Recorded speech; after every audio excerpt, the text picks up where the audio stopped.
this Buddhist I talked to considers himself a Buddhist, but the spiritual path he's actually practicing is the religion of Satanism. Welcome to the Meditate More podcast, where it's all about helping you to meditate more consistently so you can reap all the incredible magical benefits that meditation can bring to your life today. And here is your host, Manny Mandala.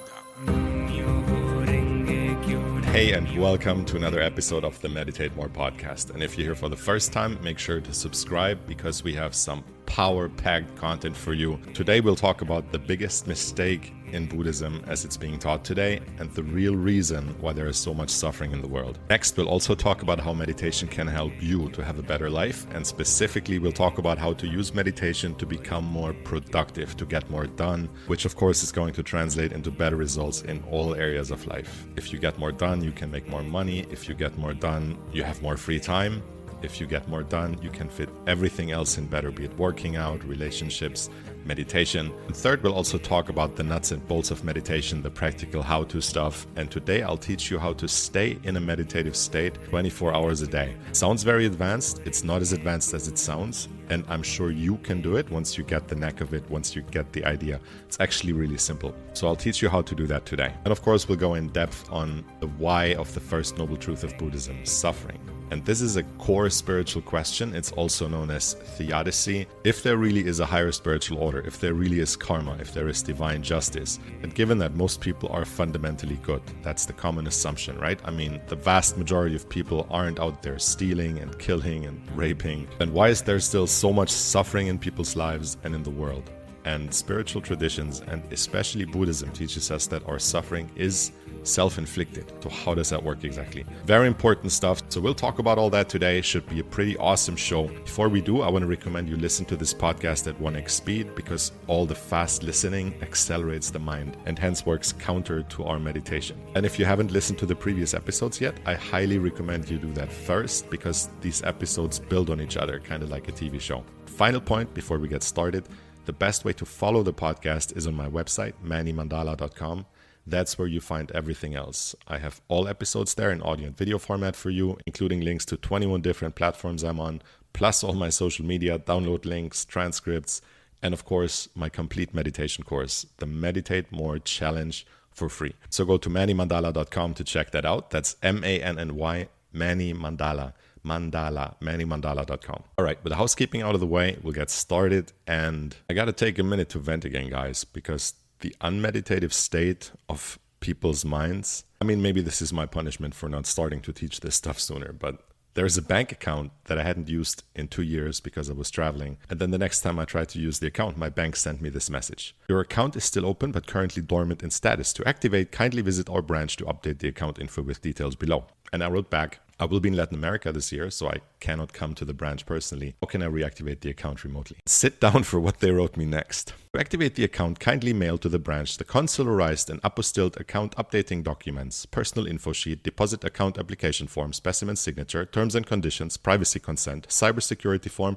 passport, and current visa. So they held out 8 bureaucratic hoops for me to jump through just to reactivate an account that was already open for almost 10 years and always in good standing with this bank. So this makes no sense. And they want all the documents consularized or apostilled. Like I always say, humanity is suffering from severe spiritual illness, and this kind of bureaucracy is the most blatant outgrowth of that. One step below outright communism, which my first piano teacher was from the Soviet Union, so I've heard firsthand reports of what that's like. And this bank is just one step away from that. But you see what I mean when I say life is a tale told by an idiot, right? I mean, reactivating that account would be one click in her computer. In fact, why should it even be deactivated? Or at least, if they want to deactivate it, why not send me a message first and ask me if I still need it? And then the worst part, to reactivate 8 documents and get them all consularized. Why not 9 documents or 7 or 300 or 1? So why do I talk about this in the context of a meditation podcast? Because this is the nonsense the mind comes up with when it's totally overactive. These people need to meditate more, right? This is a problem of an overagitated mind coming up with all these ideas. Meditation would be the solution for anyone who thinks this is normal or that this makes any sense whatsoever. But Anyway, that's enough out of me on that topic. Let's get into the heart of the episode, into the real meditation content. And I mentioned this briefly in episode 1 of the podcast as well, but I'll go a bit deeper today. So 20 years ago, I was a piano teacher in Singapore, and I had one student who also was a Westerner. And back in those days, that was pretty much enough to become friends with someone. Because until about 10 years ago, there weren't a lot of people traveling to Asia. So we ended up having conversations as fellow expats, right? Not just as teacher-student. And the topic came to meditation. And we were in a restaurant and he said something really interesting. He said, look around at all the people walking around in this restaurant, sitting there, having their meals. Do you think any of these people are present? Do you think any of them, with their consciousness, their focus, they are with the meal they're having, or they're with the step they're taking as they're walking around the restaurant? No, they're not. They're all completely caught up in their mind. They're constantly thinking and thinking and thinking, right? Like we all do until we start to seriously meditate. So he introduced me to his teacher, who was a sannyasin. And as I mentioned in other episodes, that means someone who has dedicated their life to the spiritual path. She had even changed her name as a symbol of her devotion to the spiritual practice. And I started reading the books of her guru, which, by the way, was Osho. Fascinating guy. I'm going to make a whole episode about Osho soon, so stay tuned for that. And I'll tell you a whole bunch of stuff that you probably haven't heard about Osho before. And Osho is a bit of a mixed bag, but he had one of the best ways of explaining what meditation really is. The way he put it was, if our legs were as sick as our minds, working even when we don't need them, then we would use our legs to walk somewhere, and then we would sit down and our legs wouldn't stop walking even though we're already seated. Imagine someone sitting in a chair and the legs are still walking. That's basically the state of our mind. When we're done solving a problem or thinking through something that we have to do, does the mind stop when it's done working on the issue? No, it keeps running and running and running, even when we sleep, right? Imagine if our legs kept walking while we sleep. And that's how ill our minds are before we seriously start to meditate. But we can get past that, and that's why we meditate more, right? I do at this point stay in a meditative state all day long, and I'll talk about that in a second and how you can do that too. Like I always say, it's really so worth it because it will magically transform your life for the better with every step you make on this path. And so today I want to talk about how you can use meditation to become more productive, to get more done, to achieve more of your goals, to get more of the things you want out of life, right? The more we get done, the more of our goals we can manifest into the real world, as per episode 3. About the real law of attraction. And as I always say, there's always time to meditate because time invested in meditation is time you get back with interest. So we never really spend time on meditation. We always invest time in meditation. So I like to describe meditation as a time bank account, and it's an account with staggering interest rates because for every hour you invest in your meditation practice, you get more than an hour in increased productivity back. So meditation never really costs time. Gives us time. And the way that works is because meditation enhances our mental clarity, right? We become more focused and we can concentrate better. We get better ideas. And that's why we become far more productive when we meditate. Our output increases, wasted actions decrease, you work faster, you find better ways to do things. That's the ideas that pop in your head while you're meditating. You even stop doing some things altogether. You know, sometimes in your meditation, you get an idea of how you could solve a problem in a much faster, easier way. And entire tasks drop off completely. You realize you don't have to do those anymore. You may not be able to see that just yet, but you will. Because these Satori moments, these little insights that hit you during your meditation, right? That's why I teach insight meditation in the Meditate More Challenge. By the way, meditatemorechallenge.com. Check that out if you haven't yet. Your life will begin to streamline. So make this your mantra. For every minute I invest in my meditation practice, I get more than a minute of free time back. And it makes so much sense if you think about it, right? When you sit down and you meditate, even just for 5 minutes, and you realize we can't even focus our mind on something as simple as breathing, right? We think we can. We think we have the ability to focus on something, but when we actually put it to the test in a meditation session, we realize we can't. We cannot focus even on breathing, something so simple. And we don't even have to do any special breathing techniques. We're just supposed to watch the breath. And the mind can't even do that because it constantly drifts off. So that proves we're not really concentrated. We're not really focused. So how could we possibly truly focus on more complex tasks, right? They're very immersive. The complex tasks occupy our consciousness and our mind completely. So we don't notice, just like we don't notice that we're dreaming at night when we're sleeping. It all seems normal. Meditation practice proves that we're actually not really focused and we're actually not really concentrated on what we're doing. The mind does drift constantly. It's not under our control. So the more we meditate, the more we strengthen that focus muscle and the more we can stay concentrated on what we're doing. And that's another reason why we become more productive. There's a famous saying that you probably heard: if you don't have 20 minutes a day to meditate, then you need to meditate 40 minutes a day. That one's really famous, and it basically just means that if your life is so chaotic and so hectic that you don't even have 20 minutes of free time, that means that your mind is extremely overactive to create this situation in your life, right? And of course, some things are created externally, although a lot of advanced spiritual teachers would say, no, actually we create everything ourselves. But that's a topic for another episode. For now, I'll say that if your life is too hectic to meditate, take the time to do it anyway, because that will fix that hectic state of your life. That will solve that problem for you. So there's no time. Start small. Just do 1 minute a day. Start meditatemorechallenge.com. You can start with as little as 1 minute a day and then gradually work your way up. So meditate more to get that benefit, right? To become more productive, to stop wasting time on wasted actions or bad ideas when you could get a much better idea just by taking the time out to meditate a little bit. So my complete meditation course is free at meditatemorechallenge.com. Check that out. And I want to give you one meditation tip right now. And that's been among the most life-changing for me. And that is how to practice meditation 24 hours a day. And it's actually really simple. Here's what you have to do. You just keep doing the same thing you do on the pillow, but you do it during your daily life as well. So on the pillow, whenever you notice that you got caught up in random thoughts, you bring the mind back to the breath. And in everyday life, you do the same thing. Whenever you notice that you got caught up in random thoughts, bring your mind back to what it is you're doing. And start this with the most boring chores you have, right? The kind of chores that are so boring that you want to listen to music or podcasts or keep the TV going in the background while you do them, such as doing the dishes, cleaning the house, walking somewhere, standing in line. It's kind of boring, tedious situations that we like to distract ourselves from with audio or some kind of screen stuff. That stuff is very easy. Those tasks are actually a great opportunity to practice meditation during your day. Very easy stuff. You just got to remember to do it. And it'll probably take longer to catch your mind running away. You know, maybe when you're sitting on the pillow, maybe every couple of minutes you notice that your mind has drifted away. And maybe in your everyday life, it just happens once every 20 minutes. But as you practice, you get better at it. And remember that every time you catch yourself, every time you realize that your mind has drifted away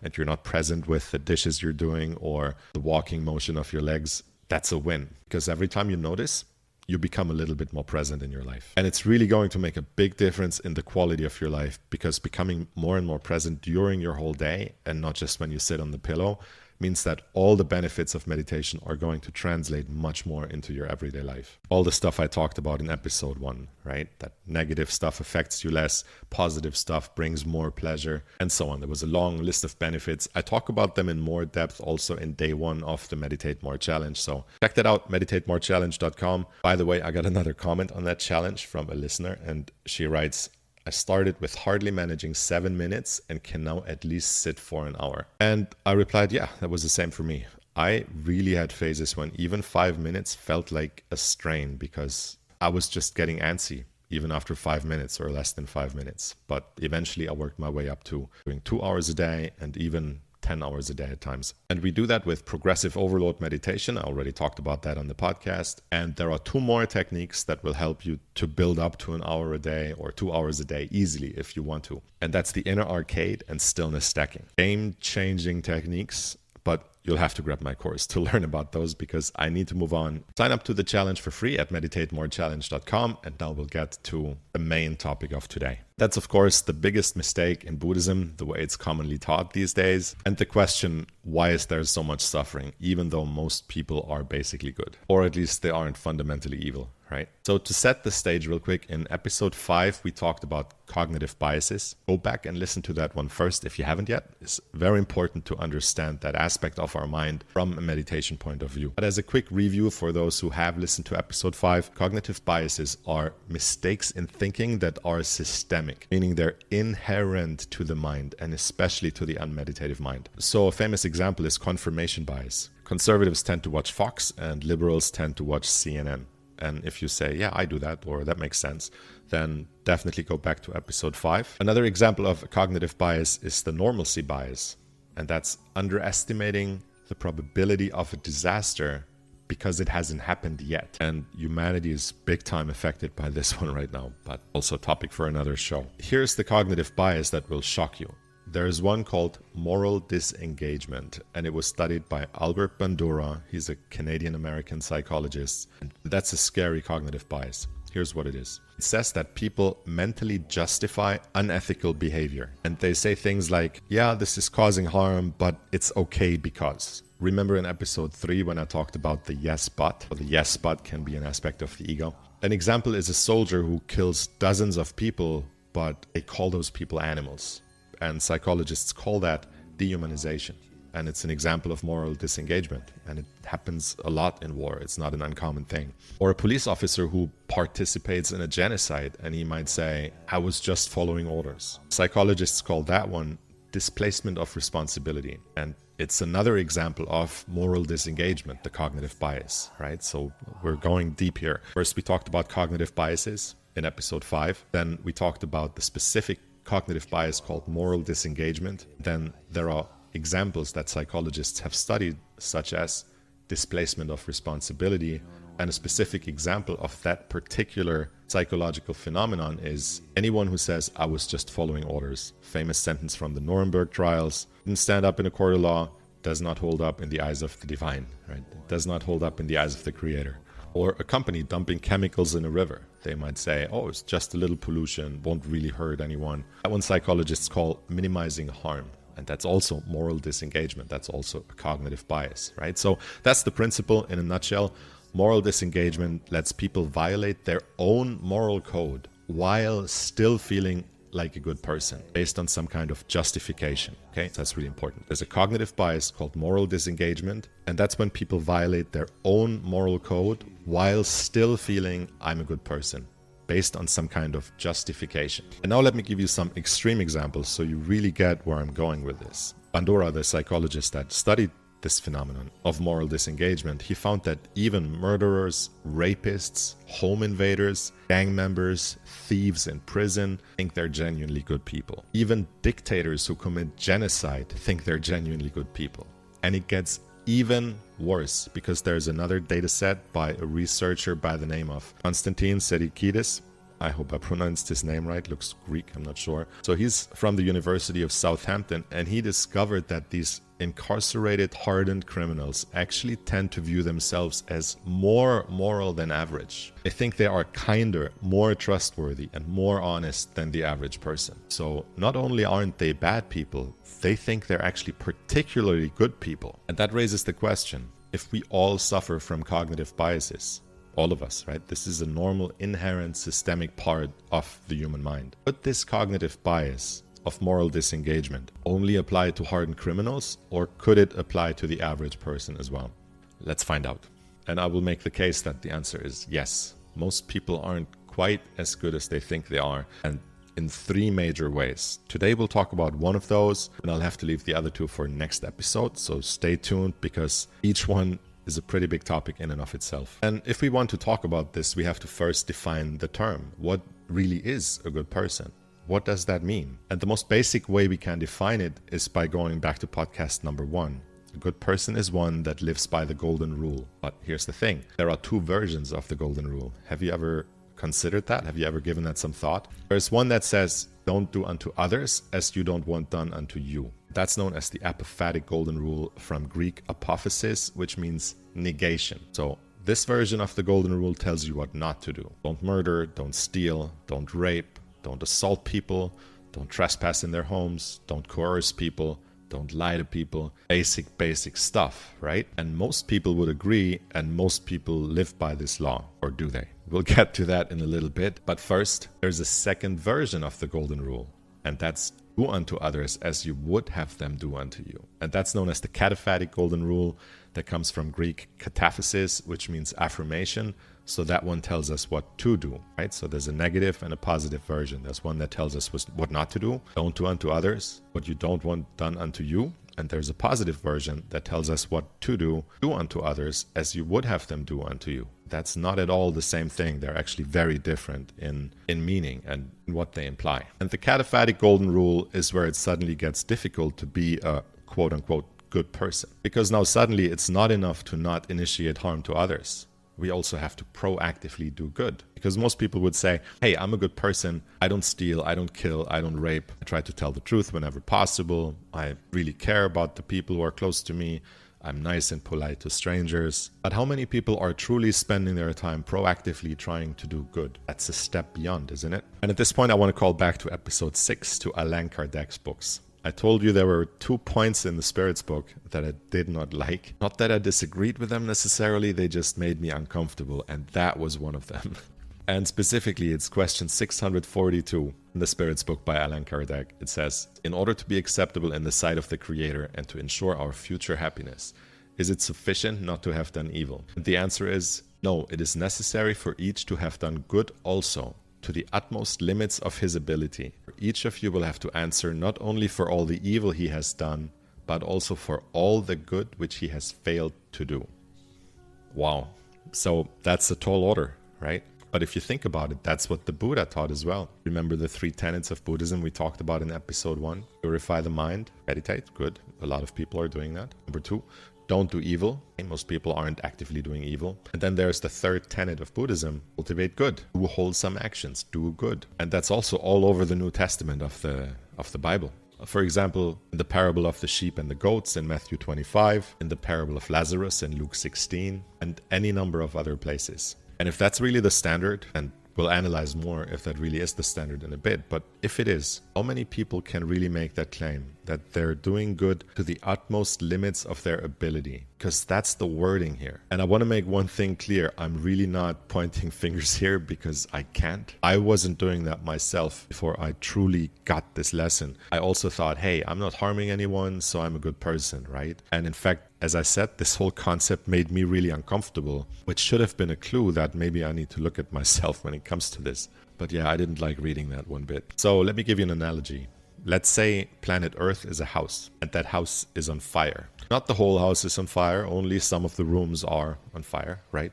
Only a few countries are at war, only a few countries are suffering from famines. And we're in a room that's not on fire right now, right? There's no famine in our countries, there's no war in our countries.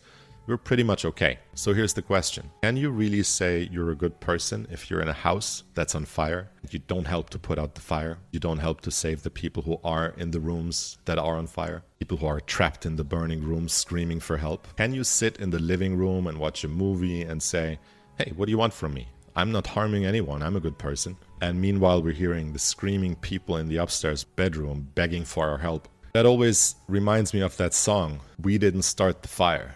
It was always burning since the world's been turning. Okay, fine. So the fire's been burning since before we came into the house. Are we going to put it out? Or are we going to walk into this burning house and just do our own thing? And if you look at it this way, I think it becomes pretty clear that this question 642 makes complete sense. Of course, we have the responsibility to do good to the best of our ability because there is so much suffering in this world. And I will put even that in perspective. There's another part of the book where it says, of course, we also have a certain amount of freedom. The Creator knows that we need some rest, some recovery sometimes. Or if you want, you can say the universe knows that we need some rest and recovery sometimes. But I will say this, Earth is a world of suffering. Not everywhere all the time, but everywhere some of the time, and all the time in some places. So since there is a lot of suffering, of course we all have the responsibility to help those who are suffering. That's actually even enshrined in human law, flawed as that is. Failure to render assistance is a criminal offense.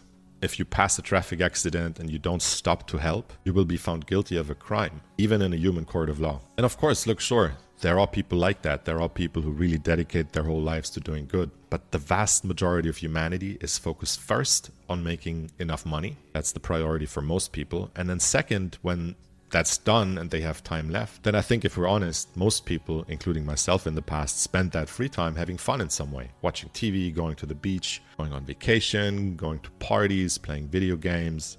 And that's actually a spiritual path in its own right. Focusing only on yourself, on your own pleasure and sense gratification. And Again, I don't want this to come across too preachy because I was guilty of this myself big time. For many years of my life, I was a straight up hedonist before I came back on the spiritual path in earnest. But this living only for oneself is actually known in spiritual teachings as a path. And specifically, it's called the left-hand path. There's another name for that is also called Satanism. Embracing the ego fully, right? As opposed to trying to get past the ego and try to attain oneness with the all. It's embracing the isolation. It's all about me, right? Ego. Embracing ego is essentially what the religion of Satanism really is. It's not about sacrificing animals. It's not about worshiping the devil.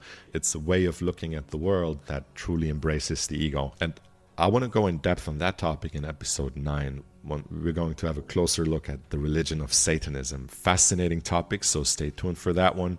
For now, let's have another look at Buddhism, because as I said, this is one of the biggest mistakes in Buddhism, the way it's being interpreted by most people these days. Because the basic Buddhist teachings about what makes a good person, about the difference between right and wrong, are the 5 shilas. They are: don't kill, don't steal, don't rape, don't lie, don't drink. Those are the 5 shilas, the moral teachings of Buddhism, the basic rules of how to be a good person. And I'm giving a very simplified version, but that's the 5 basic rules. And I asked the Buddhist a couple of months back, do you think if you just follow these 5 rules, that makes you a good person? We don't have any responsibility to proactively do good? And he said, yes, I like Buddhism because I can do whatever I want so long as I don't do those 5 things. So he chose his religion like someone might choose a job, based on the benefits and based on the freedom it gives him. And this Buddhist later sent me a message and he wrote, you're free to do whatever you like so long as you don't break the 5 rules. These are 100% in the Pali Canon, that's the core Buddhist scriptures, solid and unambiguous. And that's an opportunity to point something else out about scripture. I call this kind of spirituality lawyerism, where people will say things like, here it says, written on black and white in paragraph such and such, in verse such and such. Now here's the thing, these scriptures are guides. They're meant to make us understand what's really going on in reality, in spirituality. The scriptures are the famous finger pointing to the moon. You may have heard of that one. But it's really about the moon, it's not about the finger. These scriptures point to deep truths, but it's about these deep truths the scriptures point to. It's not about the scriptures themselves. It's not about the written words on a piece of paper. So yes, the 5 shilas are a great starting point, right? But as always, we need to go beyond them. We need to go deeper. Everybody needs to go deeper. I still need to go deeper. I still have a long way to go, of course. I'm still on the path. I'm still learning more every day. I'm still meditating every day. But in conclusion, this is where almost all people fall prey to the cognitive bias we talked about. Moral disengagement. Not just hardened criminals, not just mass murderers, not just dictators, but the vast majority of everyday people will say, I don't harm anyone, therefore I'm a good person. As it turns out, the bar is a little higher than that. Because most people pass the apophatic golden rule test, right? They're not out there killing, raping, stealing. But most people fail the cataphatic golden rule test. When they're done with their work for the day, they try to have fun while the world is on fire. They're not out there proactively doing good. And again, this is more a mistake in the way Buddhism is being interpreted rather than in actual Buddhist teachings, because Dhammapada verse 183, it says, to avoid all evil, cultivate good and to purify one's mind. This is the teaching of the Buddhas. Meaning anyone who doesn't teach doing good proactively isn't a Buddha, right? If the teaching of all the Buddhas is to cultivate good, to do wholesome deeds, then anyone who's not teaching that is not a Buddha, is not enlightened. So I've just given you a measuring stick to size up spiritual gurus out there. I hope you caught this. This is a big deal. And you can tell by now that this selfish variant of Buddhism, what I call meditation, only following the 5 shilas and other than that, do whatever you want, isn't actually Buddhism. The Buddha specifically said, you're not a Buddha if you're not teaching, proactively doing good in the world. You're not enlightened if that isn't part of your focus. Just being focused on ourselves actually qualifies someone as a bad person, as per the analogy of the burning house. It's not neutral. I don't either do harm nor I do good, so I'm neutral. In a burning house where people are screaming for their lives, if you don't run to get water, you're not in a neutral state of consciousness. That makes one a bad person. And that's why, as I said a few minutes ago, embracing selfishness and the ego is actually the first rule of the left-hand path and of the religion of Satanism. So unknowingly, this Buddhist I talked to considers himself a Buddhist, but the spiritual path he's actually practicing is the religion of Satanism. Total focus on himself only. And that's the ego. Ego is that me thinking, that separation thinking. That's the very ego Buddhists are trying to get out of with their meditation. All right, this was a heavy one, right? I hope I've given you a lot to think about. I've been chewing on this one for over 21 years. And as I said, I've been more guilty of this particular moral failing than anyone. So again, please don't think I'm preaching or pointing fingers. This is a lesson I had to teach to learn, right? They say we often teach that which we most need to learn ourselves. Because 10 years ago, I was straight up focused on making money, traveling the world, partying it up, bottle service at the beach. That's what I was really living for. And I can't say I'm proud of that. And I'm still chewing on the finer points of these moral lessons today. But honestly, after some reflection, even back in 2004, I did come to the conclusion that, yeah, it's true. We should actually do good in the world, right? And I have always tried to do that, but I can't say it was my main priority. And one reason is because I was breaking my head. What should we do exactly? What can we really do about the problems in this world? They're so big, right? What can we do about the wars in the Middle East? Like go to the street and wave signs? And I'll go in depth on that question in a future episode as well. But that question did paralyze me. I was thinking, like, should I now just give up on my career and go to Africa and build schools? Or like, what exactly should we do? Because if we're going to do good, we want to have the biggest positive impact possible, right? I'll talk about that. But for now, if this isn't an active part of your life yet, and I'm sure that for some of you it already is, a lot of spiritual people are on that path already of proactively doing good. If I'm not talking to you, then I'm not talking to you. But if it's not part of your life yet, I would just start with 2 rules. Start small and start anywhere. Do anything at all. Here's a very, very small example that's not going to end the wars. It's not going to heal the world, but it's going to move the needle a tiny little bit. Just like we start with as little as 1 minute of meditation and then we build from there, right? So here's the equivalent of your 1 minute meditation or the cataphatic golden rule.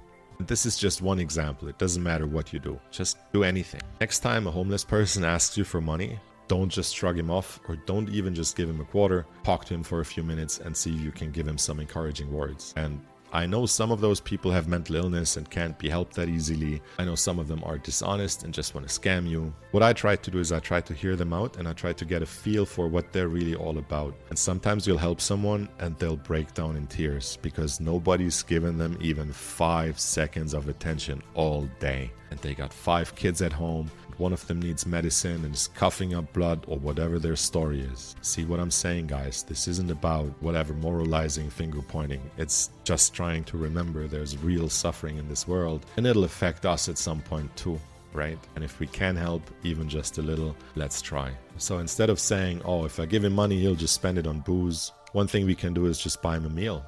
And if we have the time, sit with him, hear the story, because maybe we can give him some pointers. Maybe we can give him some encouragement. This is a huge topic that I can't really do justice without making a whole episode about it. But just to say, start. Start small, start anywhere, but start. And this is also one of the things that I found very appealing about the Spiritist centers that I talked about in episode 6, ones that were focused on Allan Kardec's work. In particular, they are very focused on doing good. They have a lot of charitable projects to help people.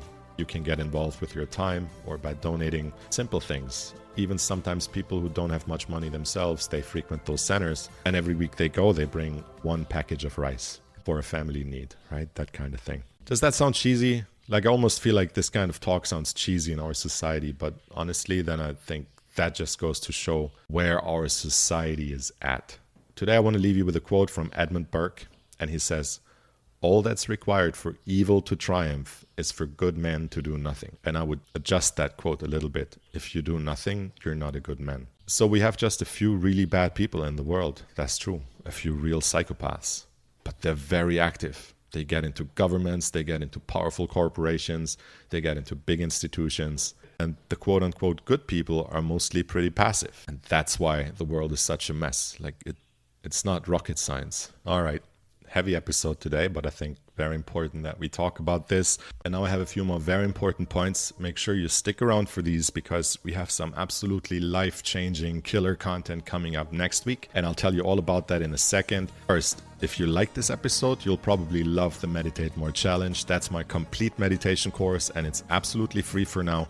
Go check that out at meditatemorechallenge.com. And I'd like to ask you a quick favor. If you know someone who's interested in spirituality, in meditation, in today's topics, send them to mannymandala.com. That's M-A-N-N-Y Mandala, mannymandala.com.